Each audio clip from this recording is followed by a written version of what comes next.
The broadcast is now starting. All attendees are in listen-only mode.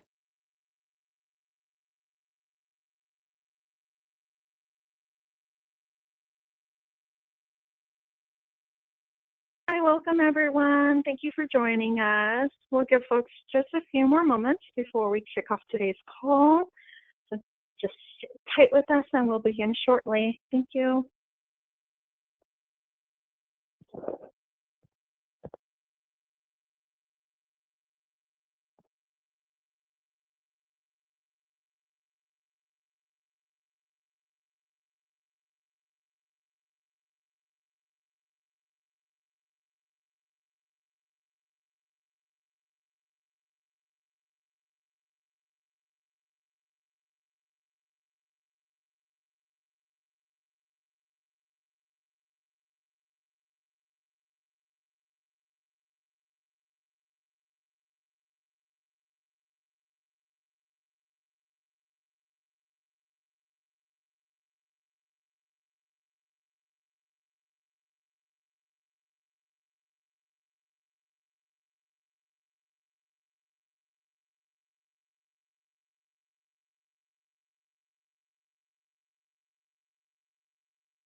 Hi everyone. For those who just joined, we're just going to give folks a minute or so more before we get started. So hang tight with us. Thank you.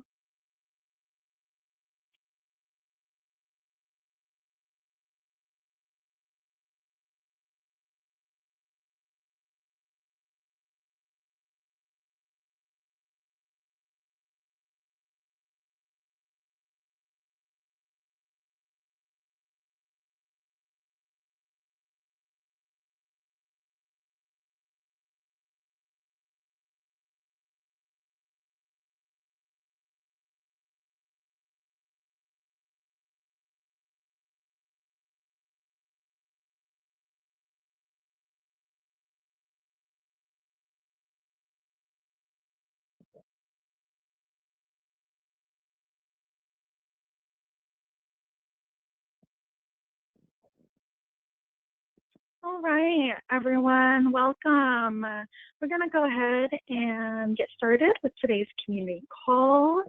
Welcome to SEARAC's May community call, and thank you for those who are taking your time out to join us. I hope you, your loved ones, and your communities are doing well during this time. We just had a great Asian Pacific American Heritage Month, and I hope you enjoyed it as well. We're happy to be able to close out this month with a really special call today and providing a listening session. First, I do want to, before we go into the session, introduce myself and SEARAC team members who are joining with me today. My name is Dana Sam, and I'm SEARAC's Partnership Manager, calling in today from Washington State. I'm also joined by a few colleagues, Gina and Phoebe. So if you all can introduce yourselves as well, please. Sure thing. Thanks, Sina. Hi, everyone. It's Gina here. I am SEARAC's Field Associate, calling in from Washington, D.C. And I'll hand it off over to Phoebe, who's actually our newest team member. Thank you, Gina. Hi, everybody. As Gina said, my name is Phoebe. I'm SEARAC's Operations Manager, and I'm also calling in from DC. Thanks so much, team. We will have Phoebe today working the PA technical assistance behind the scene, and Gina, our wonderful field associate, will be helping out in terms of presenting. So we'll go ahead and now go over a few housekeeping logistics and reminders to get started. We'd love to engage you all as much as possible on community calls. So we really encourage you to ask questions and make comments throughout the webinar. You can do so by using the questions or chat functions on the GoToWebinar control panel. And that is located where the hand chat area is. And so we'll have Phoebe monitoring those areas for us, and we'll flag when you do have comments or questions. Remember to be able to participate in our polls, which we will be going into soon after this. You will need to be logged into the GoToWebinar in order to respond to those questions. And if you're calling in via phone, unfortunately, we apologize. You won't be able to see the poll questions, but I will be sharing them out. So you should be able to hear at least the conversation and the results. And to avoid any distracting background noises or feedback, we do place everybody on mute. When you enter the listening section and discussion sessions, we'll unmute folks who would like to respond and share out your experiences. So at that time, towards the later part of the community call, we'll be able to have some meaningful discussion with one another. And please don't forget, in the handout section of our control panel, you'll be able to find resources that will be explained in today's call and uplifting a lot of the information and Southeast Asian specific resources for our community members. So take a look at those hyperlinks in the control panel area for those handout sections. And lastly, since we'll be conducting a listening session, just quickly, I want to say we want to create a safe environment for folks to share personal experiences as we'll go over some discussions about community backgrounds and situations. And so to protect everyone's privacy, there will be a copy of the slide deck that will be available for download in the handout section. But we will not be releasing the video recording of the later part of this webinar, and only just the earlier section where we'll be going over SEARAC resources. So with all that I've covered, what we have in store for you today, I'll be just going over the agenda quickly. Thanks, Gina, getting to the pitch. The agenda today, the overview is we'll go over the HEROES Act and COVID relief waivers. We'll go over SEARAC resources, and a lot of our partners have been doing amazing work on the ground with deportation and detentions of our community members and the issues affecting those with different immigration statuses. So we've compiled a list of those to share out and uplift. And we want to be able to hear about your experiences, what you're seeing on the ground, how your community is affected, how you are affected. So please do stick around for the later half for the discussion part. And that is our community listening session, and we will have time for some Q&A as well. For those who are new to our community calls, regulars know that we do usually like to start the calls off with an audience poll. And so we'll ask a few questions, and it's mainly just to get information of who's here and how we can best support you. So first off, we always like to see how many returning callers and new folks we have. So let us know where you're joining us from today. How many SEARAC community calls have you attended?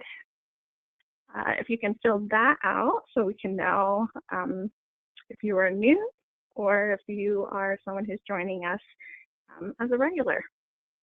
Your options are 0, 1, 2, 3, 4, or more. And I'll just give maybe 15 seconds more for folks to get in their responses.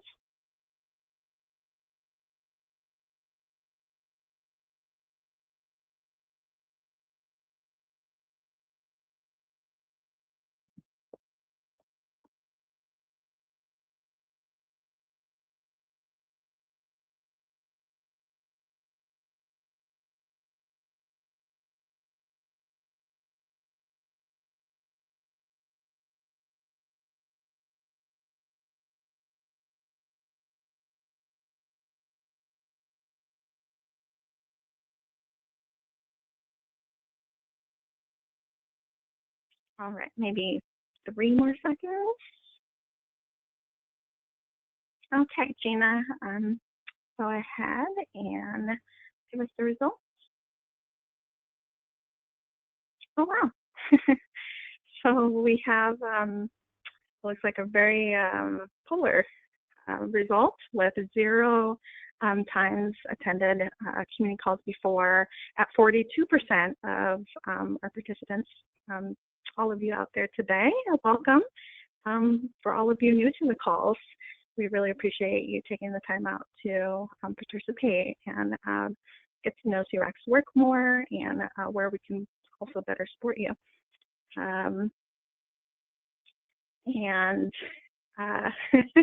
If you can go back to the graph, Gina, the polling graph. Okay, thank you so much, Gina. And so it looks like we have also quite a few of our regulars return for this call. Welcome back. We appreciate you making the time as well, and I look forward to the discussions today. There is a small portion who has attended one before, so we really appreciate you being here with us too. All right, next poll. Okay, we also would like to see where you're joining us from today. So to this question, you have the option of the West Coast, Midwest, South, East Coast, or other. And I'll just give maybe 10 seconds for this.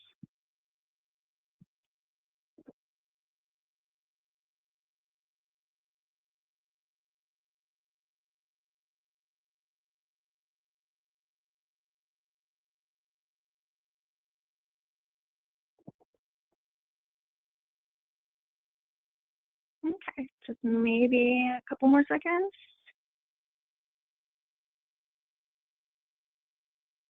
All right, Gina, if you can populate. Thank you. I'm on the West Coast, so it makes me giggle to see when the majority are folks from the West Coast at 67%. Shout out to post I'm on.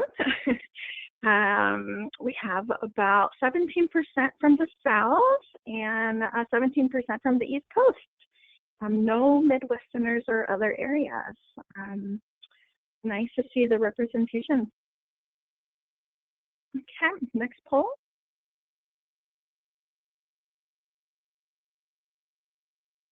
Right, so for our next question, we're asking in terms of what capacity you're joining us today as.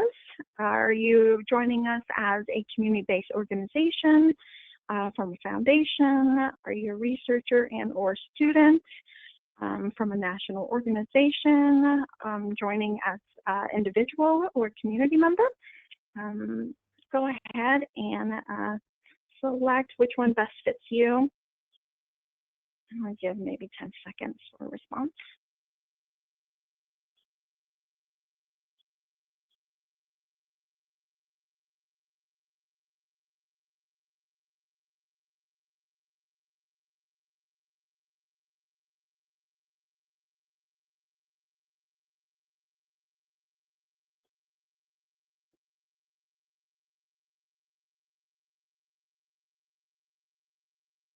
Okay, just maybe 2 more seconds.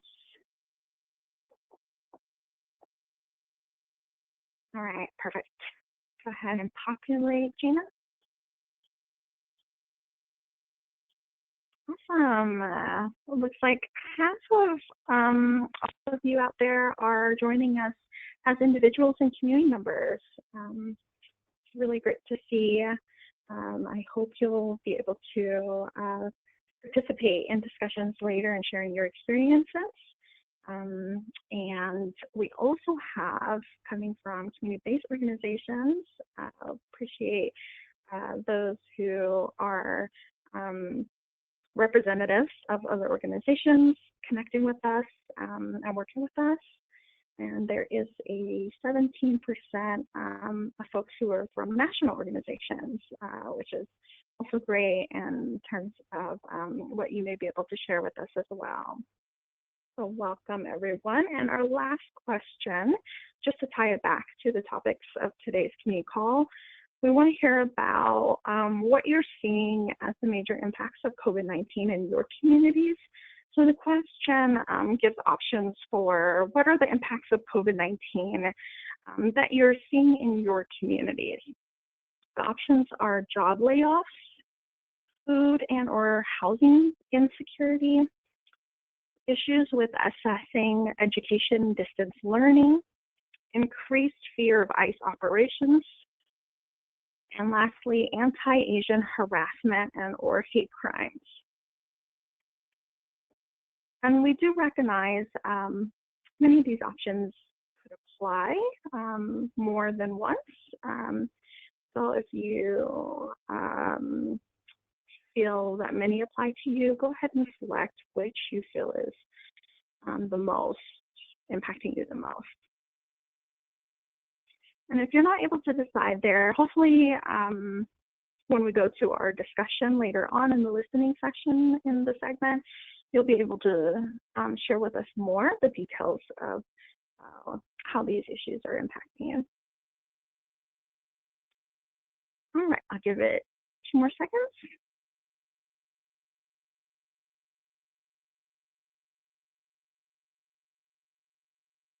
Okay, Gina, if you can go ahead and populate.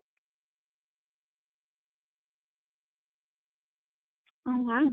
So we have an overwhelming majority of folks with us who are experiencing the impacts of job layoffs. We definitely want to make time to discuss that later. There's 30% at food and or housing insecurity, and 10%, the remainder as a leading impact that you're seeing in the community is issues with assessing education and distance learning, which makes a lot of sense for these issues for the Southeast Asian community in having students and caretakers, and of course, breadwinners in the household. Thank you so much, everyone, for participating in our polls. We hope we'll be able to share later on around COVID-19 resources and find ways to better support you as well through this time and what folks are experiencing on the ground. So I'm going to go ahead and transition now to the second part of the webinar, which is the presentation. I'm going to go ahead and hand it off to Gina so she can go over the HEROES Act with a brief overview. Gina? Great, thanks so much for kicking it off, Sina. So basically, the primary portion of this section is going to be about the HEROES Act, which stands for the Health and Economic Recovery Omnibus Emergency Solutions Act, which you may also be seeing known as COVID 2.0. So basically, the HEROES Act is a $3 trillion coronavirus relief bill that's intended to provide another round of funds, similarly to the CARES Act passed in March. The CARES Act being also known as COVID 1.0. So this act would provide another round of funds for things like cash assistance, housing support, small business loans, as those ran out quite quickly the first time around, as well as the expansion of healthcare access for families struggling during the pandemic. So what does it include? Over $100 billion of K through 12 and post-secondary education. It also includes the expansion of student loan assistance to federal loan borrowers who had been previously ineligible under the first round of COVID relief. And it also extends that assistance until September 30th, 2021. It also includes COVID-19 testing, treatment, and vaccines under emergency Medicaid. And it provides more American economic support by allowing undocumented immigrants with an individual taxpayer identification number to access tax rebates. And finally, it also helps delay deadlines for work authorization and immigrant visas expiration dates during the pandemic. So those are just a couple of the highlights of this HEROES Act. And it's really critical to support Southeast Asian students, immigrants, workers, and elders who faced barriers to equitable access to quality education, healthcare, economic support, and immigration protection since their resettlement into the US 45 years ago, and struggle even more during the onset of this pandemic. Our families and communities deserve this support, and while we do applaud this move by the House leadership, we recognize that the HEROES Act still has significant limitations, including the fact that it fails to dedicate targeted funding for vulnerable students, such as English learners, or specify census funding for targeted outreach to minority and hard-to-count communities, including communities of color and Southeast Asian American communities. It also severely restricts student debt cancellation and fails to account for the millions of borrowers who are newly economically distressed due to this pandemic.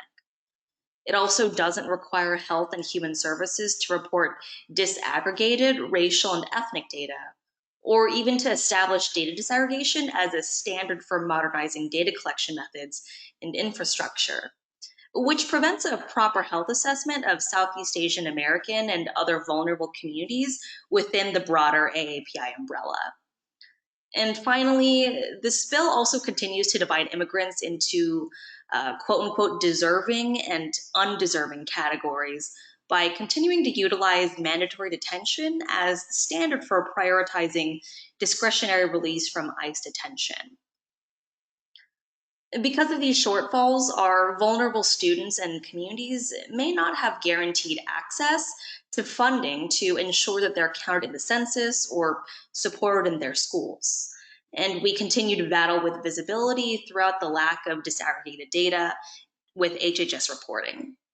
Additionally, our loved one in ICE detention have little to no chance for release from unsafe and crowded detention facilities during this global pandemic, with reports coming out that estimate that 96% of individuals in ICE detention will contract coronavirus based on conservative standards.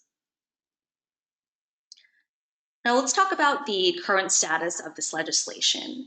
The bill passed out of the House of Representatives on May 15th, which has a small Democratic majority.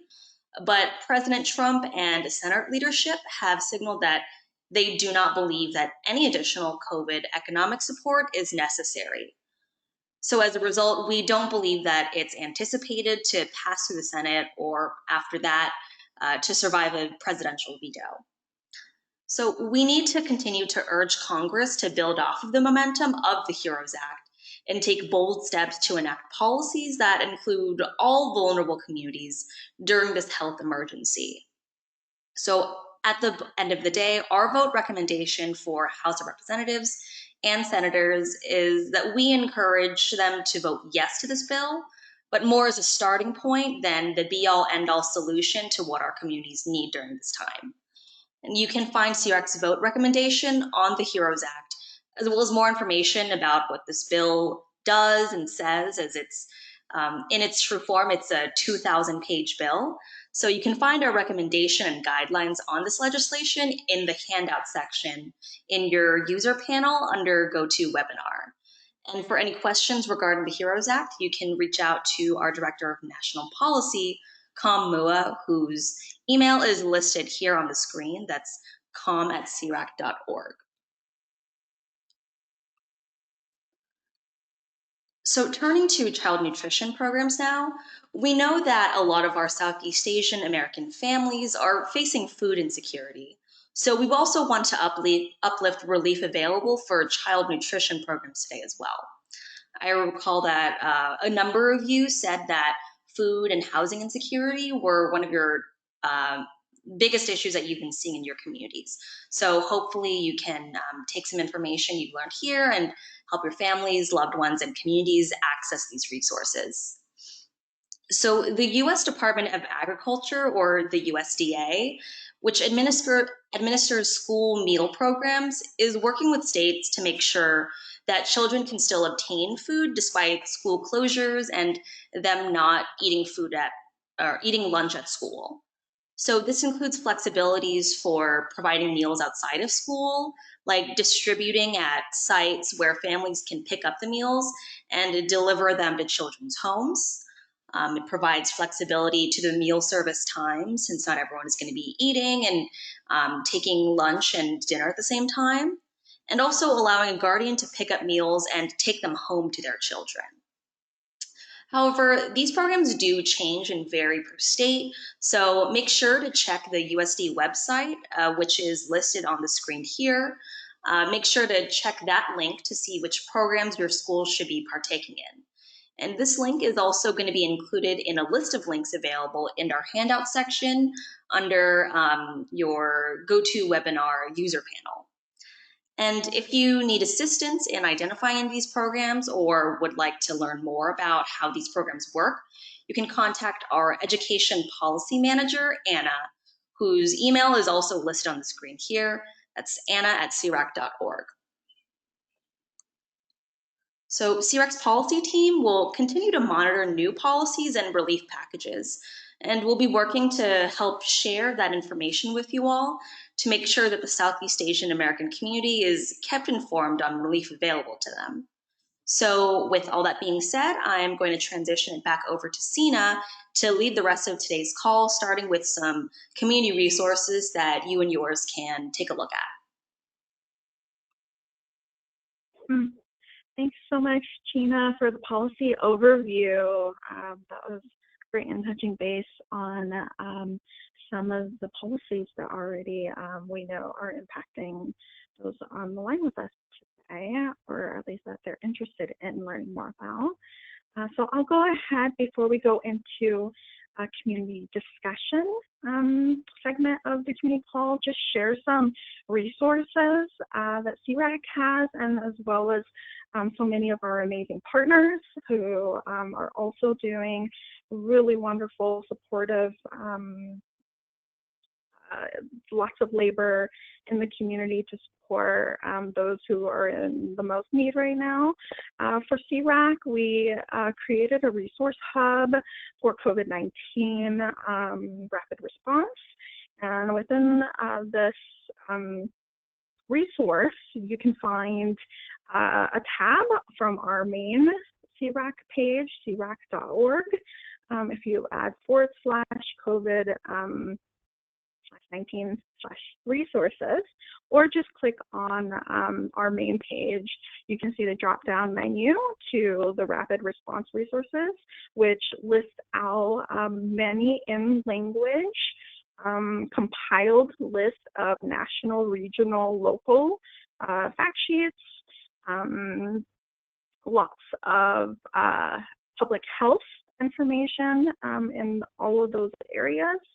And they're also in language. So we did the job of finding the Khmer, Hmong, Mian, Laotian, Lao translated websites and partners who have those fact sheets and COVID-19 pertinent information to get into the hands of our community. So if you click on that link, that is the resource page that will provide you with all those in language and mutual aid.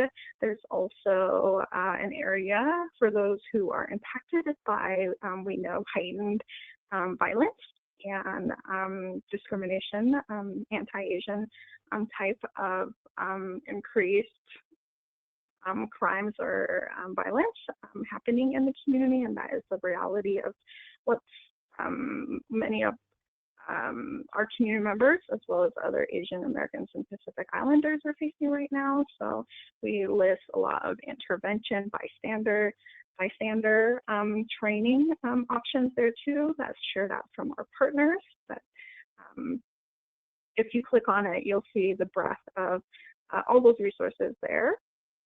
And also, just to touch lightly, there's also victim resources in terms of links to organizations who can assist with mental health and situations where folks may be going through heightened violence in the home due to quarantine, and lots of folks are in closer proximity. There is statistics and reports of increased violence in the home as well. And so we want to recognize that our community does need these resources, and they are listed there on our rapid response resource tab.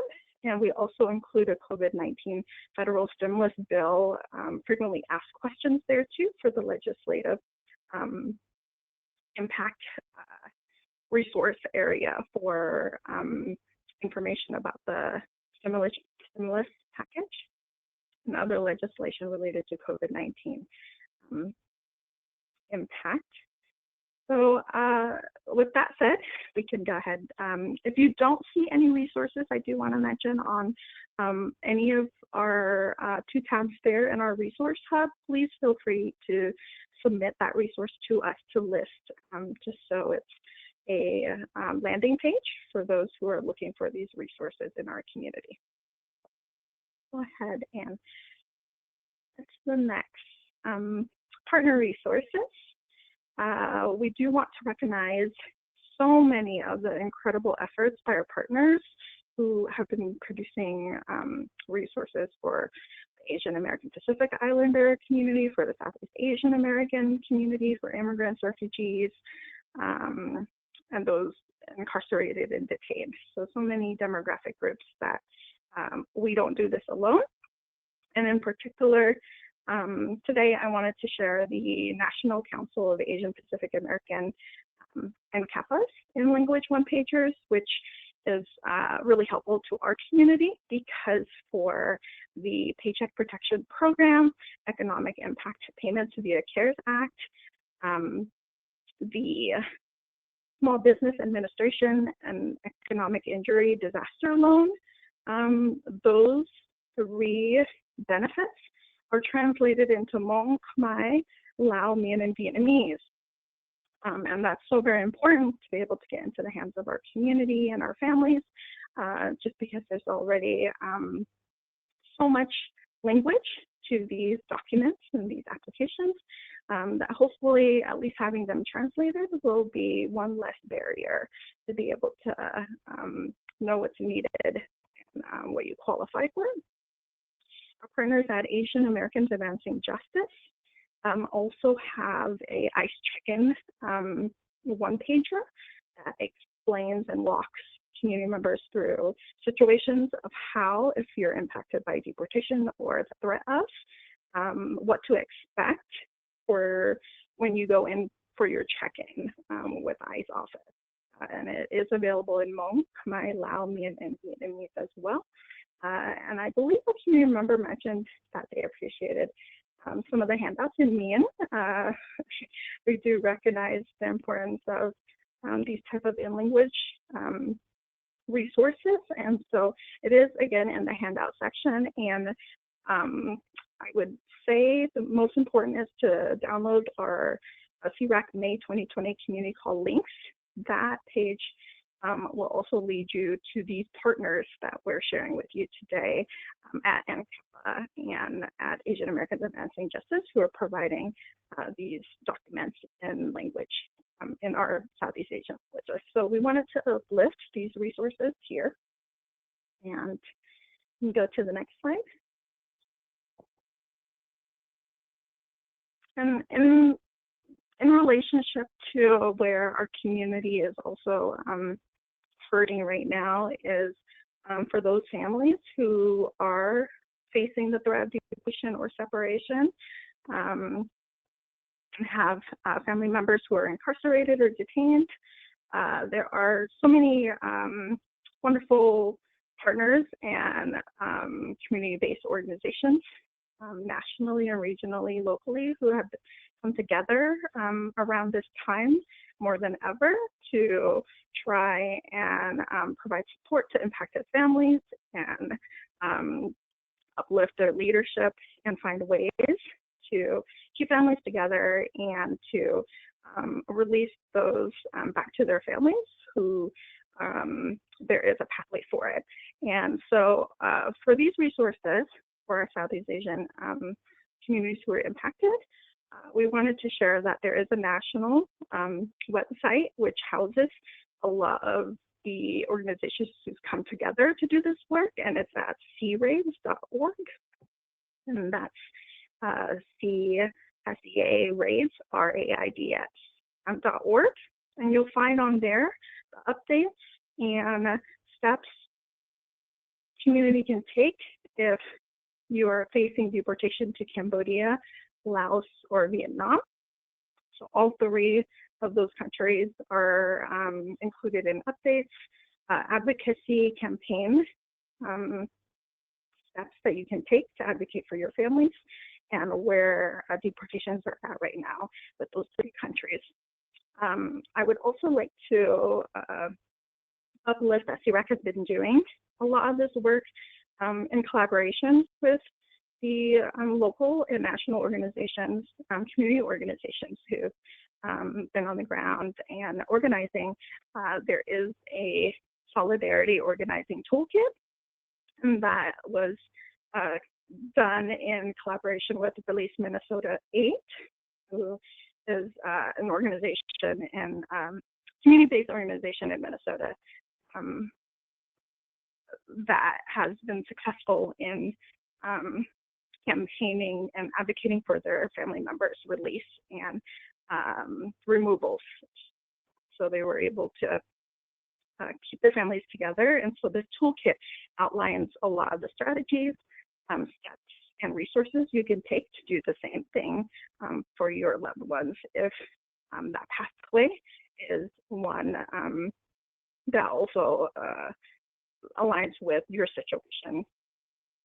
We also wanted to recognize that under conditions right now of a global pandemic, many of the countries that were previously affecting deportees, Cambodia in particular, Laos, Vietnam, and Cambodia has travel restrictions because of the pandemic, but organizers on the ground who are working with those who are detained in the detention centers know that there is always the threat of community members still being removed, even during this time.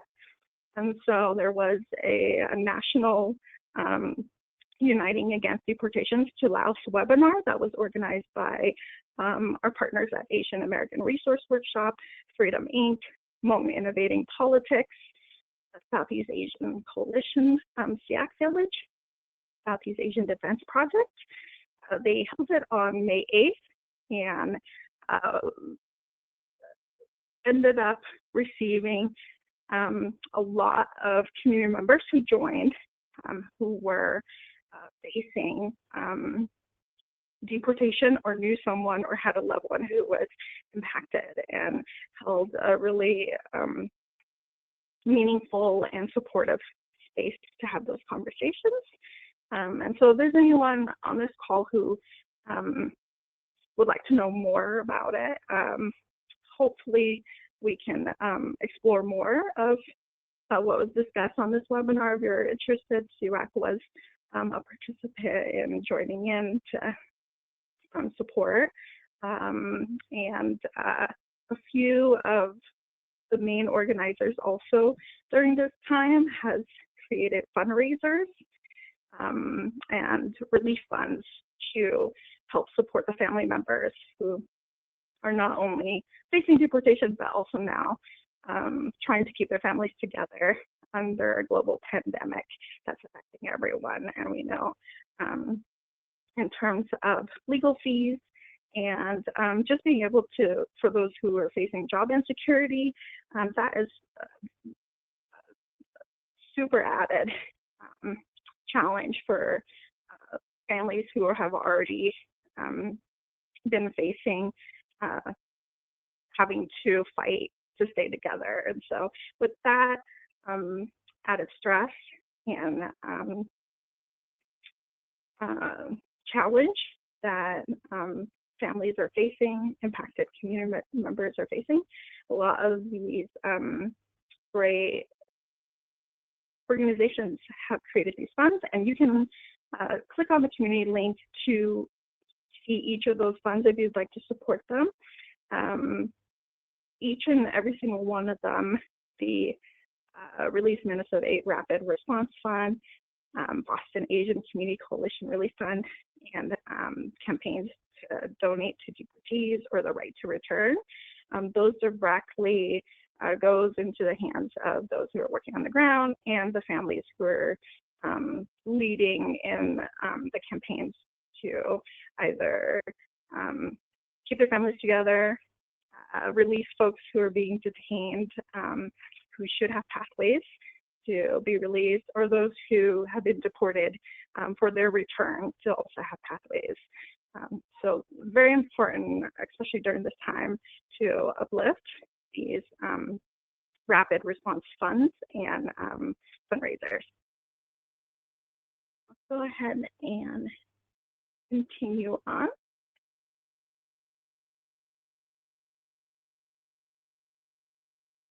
And before I move on to the National Day of Action, I also want to mention, in terms of the deportation issues affecting our community, language need for translated materials, those type of resources. We really rely heavily on the partnership of these wonderful organizations who partner with us, and I do want to give a big shout out to our partners. If you're on the line with us, the Lumian Community Services in Sacramento, California, and the Cambodian Family in Santa Ana, California, who have supported the work of these translated materials that we have today, quite a few of them. So for the Free Them All National Day of Action, this is a national coalition of a campaign that is broad across immigrant and citizenship statuses and groups, and they are holding their Solidarity Day for those who are impacted by mass incarceration and deportation under the hashtag Free Them All. that's happening today and tomorrow. And there is a toolkit that's linked in our handout section for more information. A lot of our Southeast Asian American organizations in the country who are on the front lines fighting to keep our families together are also part of this National Day of Action to support the work of decarceration for everyone in the country. Okay, I'll go to the next one.